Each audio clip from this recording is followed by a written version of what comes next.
Tired of the everyday grind? Ever dream of a life of romantic adventure? Want to get away from it all?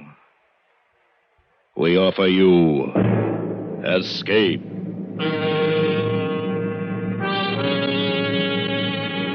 Escape, designed to free you from the four walls of today for a half hour of high adventure.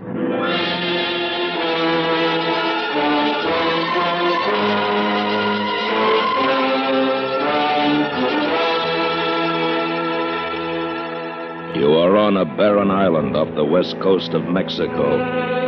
Your only companions, a lovely Indian girl and a half-crazed treasure hunter who have condemned you to die.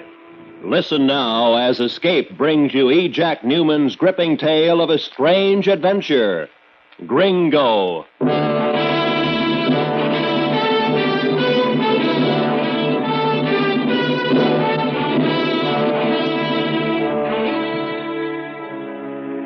It was afternoon. The dust and the heat and the smell of Salina Cruz were at their best when I walked into the cantina. I ordered bizcocho and coffee and settled down to watching the flies and listening to the noises. I hadn't been like that 2 minutes before the guy in the dirty white suit, the one who'd been standing at the end of the bar, walked over, pulled up a chair. American, huh? Yeah, that's right. Me too. I guess we're the only ones in town. This is an out-of-the-way place even for Mexico, isn't it? It seems to be. Marshall Rhodes is the name. I'm from Minneapolis. I saw you bring that schooner in this morning. I didn't get your name. Jim Canavan. You don't mind if I sit here with you? All right, what's the pitch? No? How could you see me bring in my schooner? There's no window in back of that bar over there. Yeah, I guess I have been hitting it up a little bit lately. Happens sometimes when you get stuck in these places, you know. Yeah, sure, I know all about it. You came here to get away from your wife, study the customs, write a book, and to love the ladies, huh? The party's over now and your doug's run out. The local government won't let you work and you're broke. Am I right? Mr. Canavan, I know we just met, but you're an American, too, and you know this is no place to be broke. All right, mister, we've had our conversation. Huh? Goodbye. Well, you won't give a fellow American a... Sorry I bothered you. You didn't bother me. Why, you Here, can't... buy yourself a drink and be somebody. I've met your kind, too, Mr. Canavan. Someday, someplace, you'll get chopped down to the size you really are. Are you going to do it, Rummy? Be careful in here, Mr. Canavan. You're just new. I've got friends. He is right. What? Buenas tardes, Senor Rhodes. Who are you? Ramon Chavez. Here, Mr. Rhodes. This is a loan. Thanks. Thanks, Mr. Chavez. See you later. What are you, Chavez? Police? No, nothing like that. Mr. Rhodes is very deteriorated, true, but his analysis of you seemed most accurate. You have very little humanity about you. Look, Mr. maybe I was Canavan. too tough with Rhodes. Maybe I'm sorry, but I don't want to hear about it from you. I am looking for a bargain with you. Look, friend, your English is pretty good, and I just bet you can talk your way in or out of practically anything. But let me tell you this. Now, wait. I am here to make a bargain. I am offering you something. You're offering me what? Treasure, Mr. Canavan? No. Well, what is it? A lost ship? An undiscovered gold mine? All of those things, if you like, and more. Oh, sure. Mr. Canavan, in some respects, we are similar. Still, I had hoped for a more cooperative partner. What are you talking about? I don't even know you. But I know you have a boat. I saw it. And I have heard of you. During your stop in my country, you have accumulated a reputation for bluntness. And you know I mean what I say, and I'm saying that you... I mean what I say. Now, be smart and listen. 40,000 American dollars. 40,000 American dollars. So long, Chavez.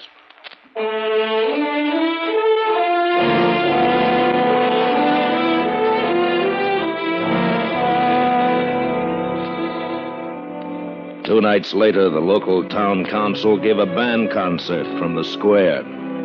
I could see part of it and hear most of it from the deck of the Argus.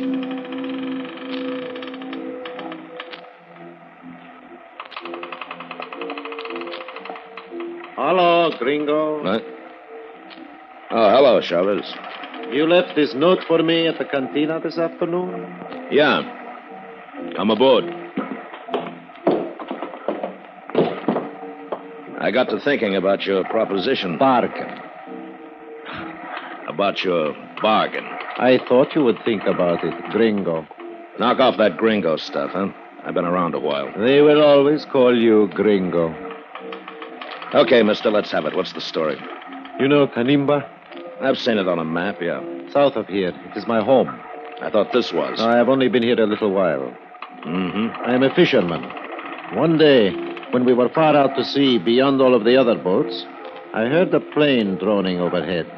Then suddenly it was hedging over the water out of control. It crashed on one of the small islands considerably offshore, barren places for the most part, rocks and sand. When we returned to Canimba, we learned that a Salazar Mining Company plane had been lost at sea. It carried a $40,000 cash payroll. You mean it's still there on that island? Untouched. How do you know it didn't explode and burn? We saw it crash. It just broke up a little. Paper money does not break very easily. Uh-huh. Where is this island, Chavez? That is my part of the bargain. Yours is this boat. You said we. Who else is in on this? No one. The man who helped me on my boat was anxious to report what we had seen to the authorities when he learned it was a Salazar mining plane. He thought there would be a reward in it. I killed him. Well, Gringo? Where's all that humanity you were talking about? Diego was of a surly nature. I did him a service. All right, what are you trying to hand me? You're trying to get me to take my boat out and pick up some Chinese you got waiting on one of those islands, ready to push in the back door of the United States? Let go of me. I wasn't born yesterday. You can make any one of those islands in a fishing jig. A baby could do it. A baby with a powerboat? Let go. I take this from you, Gringo, just for now. What about a powerboat? I attempted it. At first, I thought I was a bad seaman because I could not get within a mile of the island. There is a peculiar current there, most unnatural, too strong for a small jig, and the depth is too shallow for a large boat. There is no way to get to that island without a powerboat like this one. Anything else? The English. You didn't learn it in Canimba. I spent some time in the United States once. And you want to go back, is that it? Where else would I spend that good American money? Can you shove off tonight? 8 o'clock? Yeah.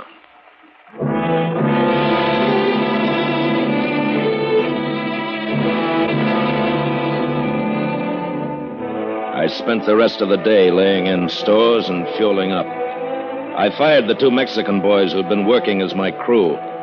And by 8 o'clock, I was ready to shove off. Chavez was right on time.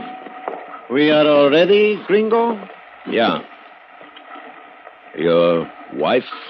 Almost. This is Maria. She's saying goodbye? I am saying hello, senor. I'm going with you. I thought no one else knew about this. What is it, a 3-way split? I will pay Maria from my share. She is a good sailor. We can use 3 hands. I didn't figure on a woman being aboard. Well, then, figure on it, Gringo. Come on. Want to get those lines? Sure.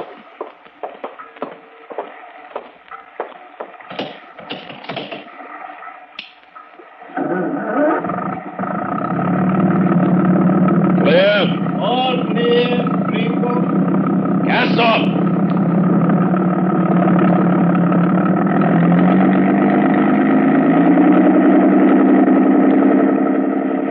I can take it. You sure? My father owned one of these in Acapulco. Okay. Bear to that point till we get clear. See, I know. You been to the States, too? No. I study my English at home. I like very much what I see of United States. Huh? Oh, in the books and magazines I read. I meet many Americanos in Acapulco. I see how they live. I like to live like that. Very much. I'm not happy here. Oh, it's fine for some people. For me, not for me, no. Here was an Indian girl done up in one of those outfits with 80 different colors in them. But it was easy to imagine her in New York, walking out of Saks Fifth Avenue wearing plenty of class. It was plenty easy. She was the reason Chavez had to take me in my boat. He had a sure thing with that wrecked plane sitting on the island. It could wait. But he didn't have a sure thing with her. She wasn't the type who would wait for anybody. Jim? What? Why you look? Pretty nice. The English? You. You glad I come? Baby, I wouldn't have had you miss this trip for the world. Everything okay, Gringo? Yeah, sure. Everything's fine. Good. But remember, Gringo, Maria is not part of our bargain.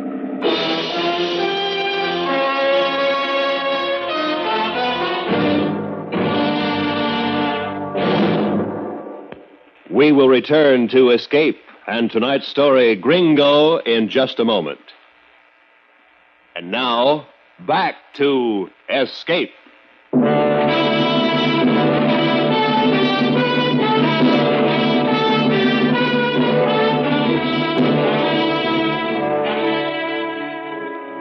Once we cleared the harbor, we cut the engines and hauled up the canvas. And we used sail most of the trip to save fuel.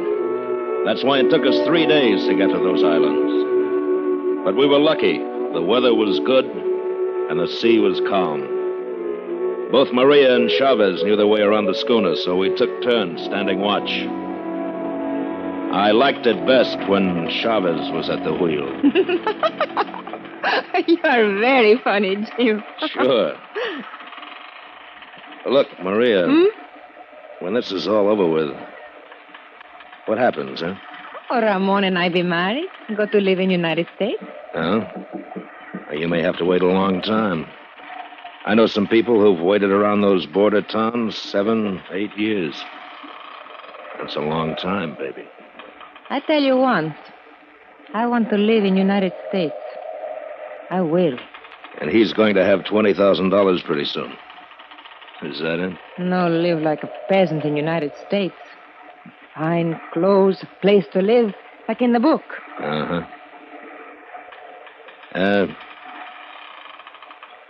Suppose I took you. You? Yeah, sure, me. Once this is over, I can get you in right away, Maria. No waiting. You mean this? Sure, baby. Come here. No. No. Come here.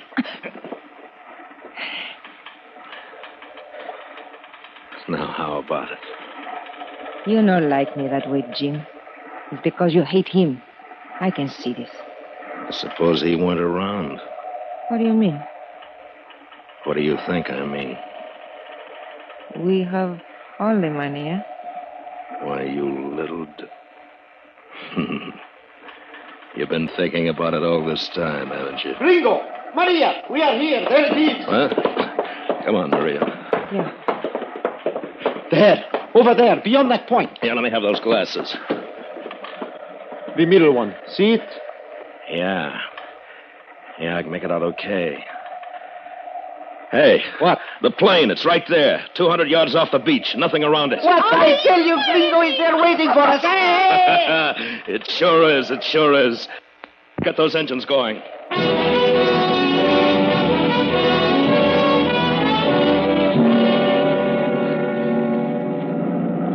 What do you think, Gringo? I don't know. We're using a lot of fuel. We're making headway, but I don't like this current. Never saw anything like it It before. becomes stronger as you come toward the island, but it bears off to the left there. We could try it from the other side. Now it'd take 4 days to walk across those rocks. No thanks. We'll get in if we... What's that? Over there, look. Holy... What is it? The world going crazy? No. Something under the water is trying to get up. A volcano? Yeah. I saw one down in Tahiti once, just breaking through. No wonder there's a current here. How long does it take, Gringo? 20,000 years. Or 20 minutes. Can we get to the island? We can't if we don't get blown up. Maria, See, Jim. head us straight in now.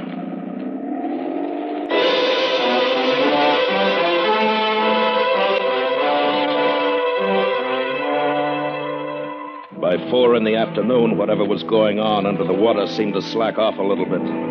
At least there weren't any more explosions. We were 100 yards offshore when we dropped anchor in about 15 feet of water. We lowered the dinghy and a few minutes later beached it through the surf. Come on, Gringo, here. Yeah.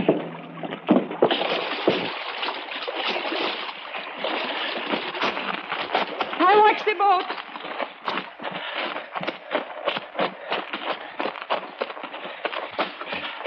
There she is.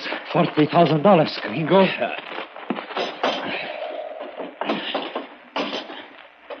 Must be in the compartment. Sure.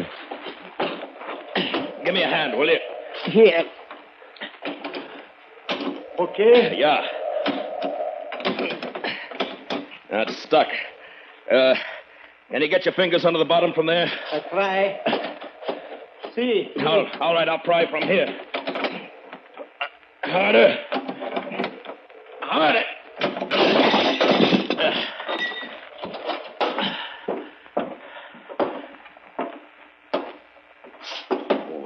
Wow. Well, is it there, Gringo? Yeah. It's here, all right. Here, catch.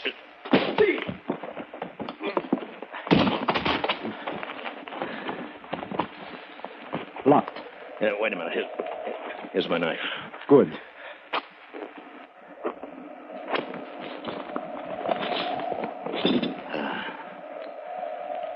It is all here. I told you it was a treasure. Yeah.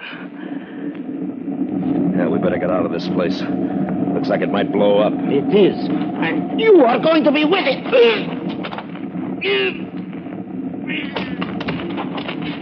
Goodbye, Gringo. You can keep the knife.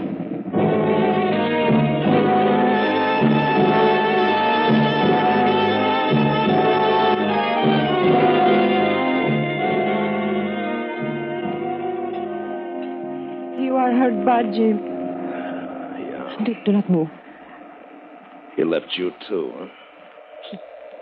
He hit me down. Then he took the dinghy and went out to the Argus. It's gone. He told me we enjoy each other better if we're alone. That isn't going to help. You died, Jim? Not if I can help it. There must be a first aid kit in that plane somewhere. The cabin of the freight compartment. It'll have a red cross on it. See, I understand. We'll go get it. And let's get this thing out of me.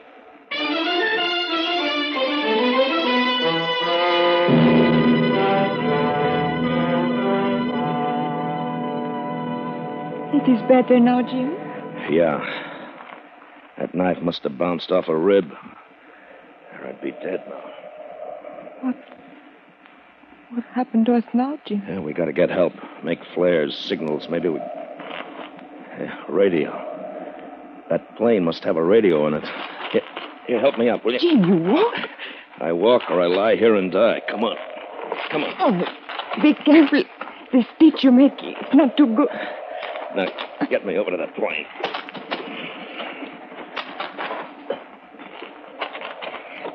Look, What? over there. He must have been trying the same thing we want to do.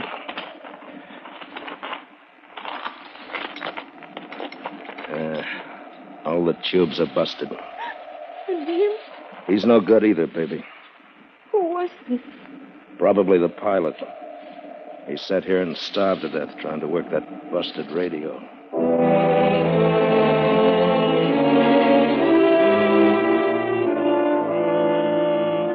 After that, we didn't talk much. We both knew we were going to wind up just like that pilot. That first day, I just stretched out on the sand and dozed off. Maria sat with her back to a rock looking out to sea. Every now and then, some water would boil up offshore, and we'd hear those rumblings. That night, she built a fire, and we sat there and looked at each other over the flames. All my life I dream. I tell myself, someday you go to America with a fine, handsome husband and live there. Wear pretty clothes. Oh, I want it very much. Maria, I'm sorry I got you into this. What? I wanted you because you belong to him. No other reason. See, it's been this way all my life. I take. I won't let any other man be better than me. See? And they're all better now. You know, a few days ago, a bum on the beach, a guy without anything, told me that I'd get chopped down to size someday. Well, he was right. I'm down to size now. Jim, I too have been this way all my life.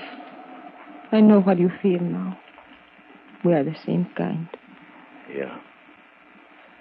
Maria? Yes? I'd really take you to the States. I'd buy you the best clothes they had on Fifth Avenue.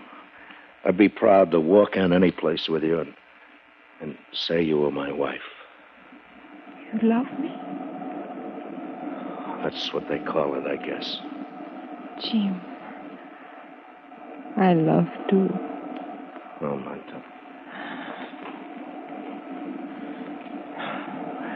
It's a good feeling, isn't it, baby? Oh, see, Jim, see. The world explodes around us and we surely die, but we help each other, Jim. It's not so bad then. No, Maria.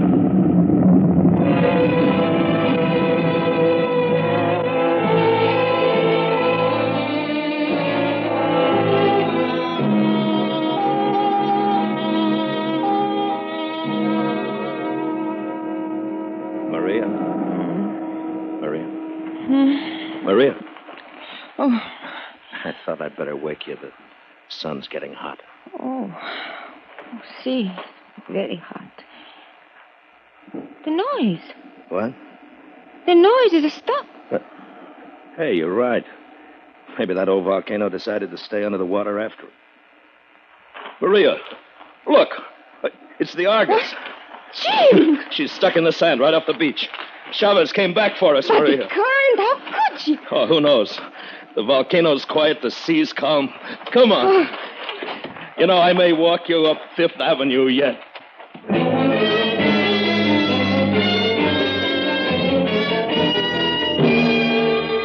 Don't ask me how we got across that beach and waded out to the Argus. I don't know myself. Except that Maria had to half carry me and push me, but we did get aboard. All the sails were furled against the main. The main flapped loosely, the heavy boom free to swing. Ramon! Ramon! Jim, he's not here. He did not come back for us. No. Schooner drifted in alone. Beached us. Jim, look! What? The man inside too. Oh, it's all here. But where is Ramon? Maybe when he tried to handle the mainsail alone, he got knocked overboard. We'll never know, poor devil. All right, Maria, go up forward and start the engines. We're heading for the mainland.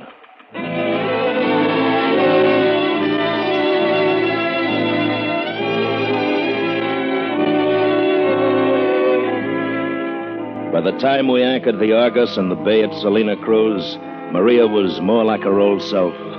Fiery and independent the way she was when she first came aboard with Chavez, and as beautiful as ever. She bundled me off to the hospital and left me there while she went to return the money to the Salazar mining people.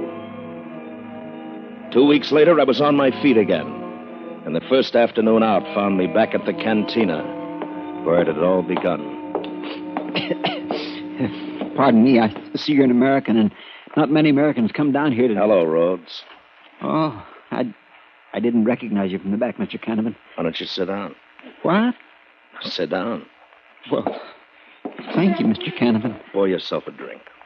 You've changed, Mr. Canavan. Yeah, I know. I've been in a hospital for 2 weeks, Rhodes. Yes, I heard. Man can do a lot of thinking in 2 weeks. Mr. Canavan, I didn't want to be the one, but she insisted, and What are you talking about? Maria, she gave me a message for you. Oh. She said to Wait a tell you minute, that... Rhodes. I think I know what it is. I haven't seen Maria since she dumped me in the hospital 2 weeks ago. Yes. She never got to the Salazar mining people, did she? No, she didn't, Mr. Canavan. She took the 40,000 and left, didn't she? Yes. Well, then, here's to Maria.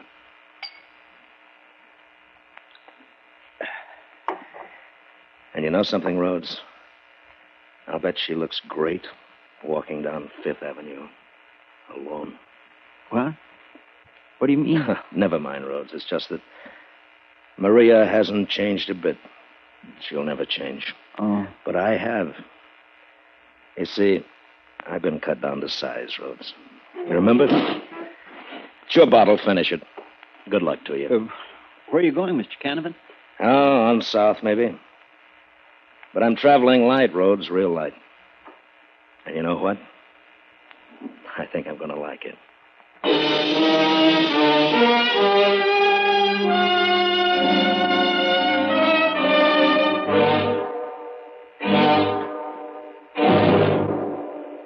Under the direction of Norman MacDonald, Escape has brought you Gringo by E. Jack Newman, starring William Conrad. Featured in the cast were Edgar Barrier as Chavez, Lillian Bayef as Maria, and Parley Bear as Rhodes. Editorial supervision is by John Meston, and the special music for Escape is composed and conducted by Leith Stevens. Next week... You are adrift in a native canoe somewhere off the Solomon Islands. Ahead of you lie the unknown terrors of native savagery.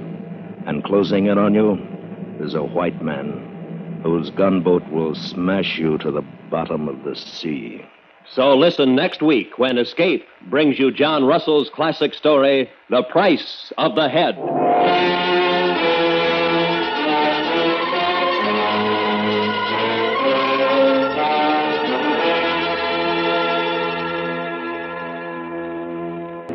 Roy Rowan speaking.